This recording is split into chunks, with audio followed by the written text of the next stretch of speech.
Good morning, class 7. So, students, we are on chapter number 4. As you can see here, the Mughal Empire, and this chapter is related to our history portion. And in our today's topic, we are going to start our new ruler. In this chapter, we have done the four rulers till now. Zahiruddin Muhammad Babur we have done in the previous classes. Nasiruddin Muhammad Humayun we have done also. Jalaluddin Muhammad Akbar we have done. And in the previous class we have covered the Jahangir. In this class we are going to start a new ruler and the name of that ruler is Shihabuddin Muhammad Shah Jahan. So let's start with the detailed study of Shah Jahan. So here is the detailed study of Shah Jahan.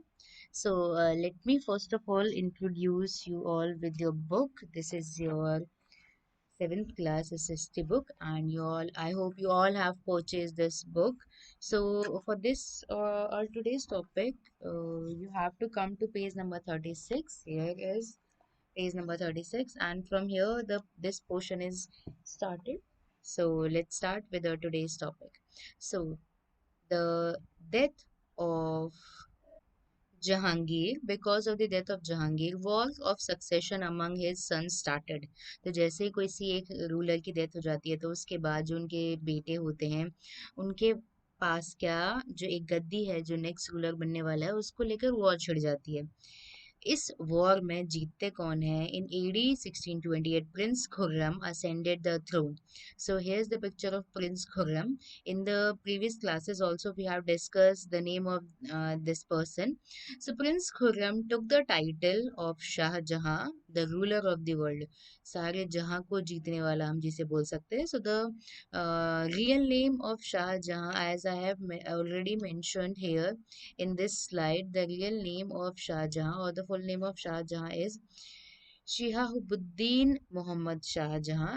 And अगर हम बोले उन्होंने title लिया था शाहजहां का अपने जब next वो रूलर बने थे तब. नाउ कॉन्क्वेस्ट उन्होंने कौन कौन से वॉर में पार्टिसिपेट किया था? सो इन AD 1628 जुझार सिंह जो कि बुंदेला के चीफ थे उन्होंने रिवोल्ट किया. बुंदेलखंड में डिफीटेड हो गए, उनको गिराया गया. अफगान नोबल खाने जहान लोधी ये भी सूबेदार थे डेक्कन के, इन्होंने भी रिबेल किया against the Mughal dynasty. He was also defeated and also killed.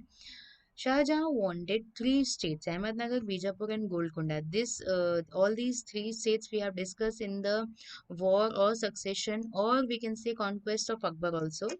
So Ahmednagar, Bijapur, and Golconda under his control. Shahjahan wanted this, but the Bundelas defeated Seas. He appointed Aurangzeb as the Subedar of Deccan. So जो southern portion था, southern India वाला portion था, उसमें ये तीन major states थे.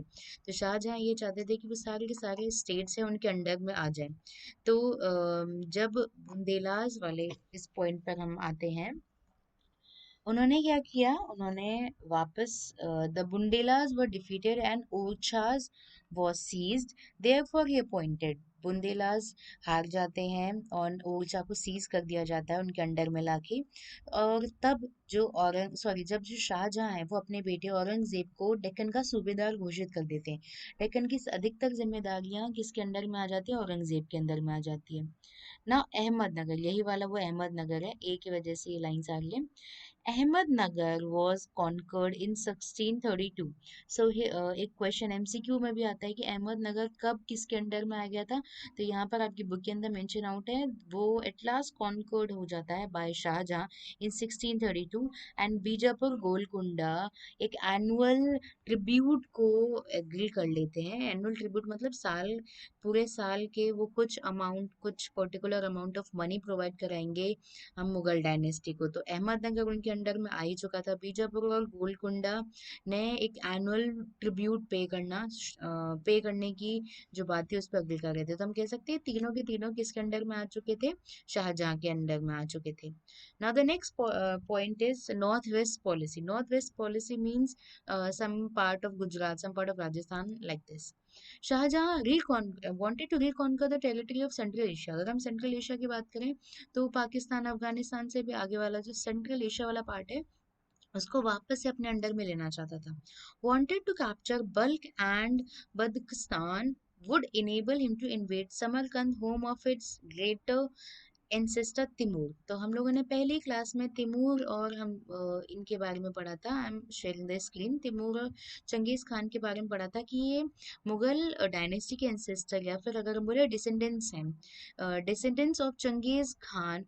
इनके जो वंशज थे, मुगल डायनेस्टी के वंशज कौन है यहाँ पर? Timur and Changez Khan. So Shahjahan wanted to conquer Kandahar, sorry, Samarkand also, जो कि उनके ग्रेट एंसेस्टर तिमूर का घर था। तो वो पहले बल्ख को अपने अंडर में करना चाहते थे, फिर बल्किस्तान को अपने अंडर में करना चाहते थे, ताकि वो समरकंद को अपने अंडर में कर सके। मुगल आर्मी पर इस इलाके में हार जाती है, क्योंकि because of the mountainous region. ये एक ऐसा इलाका है जहाँ के लिए मुगल आर्मी नहीं बनी हुई थी। जैसे अगर हम वॉर कर रहे हैं, तो उस वॉर में अगर आप बिल्कुल ही अलग एनवायरनमेंट में जाते हो, तो उस अलग एनवायरनमेंट में आपकी आर्मी सर्वाइव कर पाएगी या नहीं कर पाएगी, वो भी एक मेजर प्रॉब्लम है। सो वहाँ के mountainous region and hostile climatic condition के अंदर मुगल आर्मी को गिव अप करना पड़ा। और ये जो बल्क और पाकिस्तान वाला जो, अगर हम बोले, पूरा कैंपेन था, वो फेल्ड हो जाता है। उसके बाद क्या होता है? ही ऑल्सो वांटेड, ना who also wanted, Shahjahan also wanted to capture Kandahar.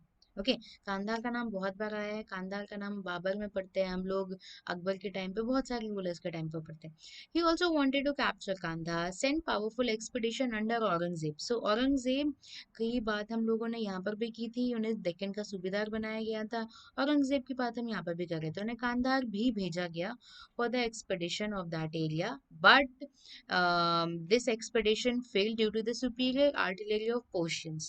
So that's why this expedition, we can say Balkh, Kandahar, and Pakistan, Samarkand, all the northwestern policies brutally failed by, or we can say, there are several reasons regarding this. Now we are moving forward to our next point, which is relations with European traders.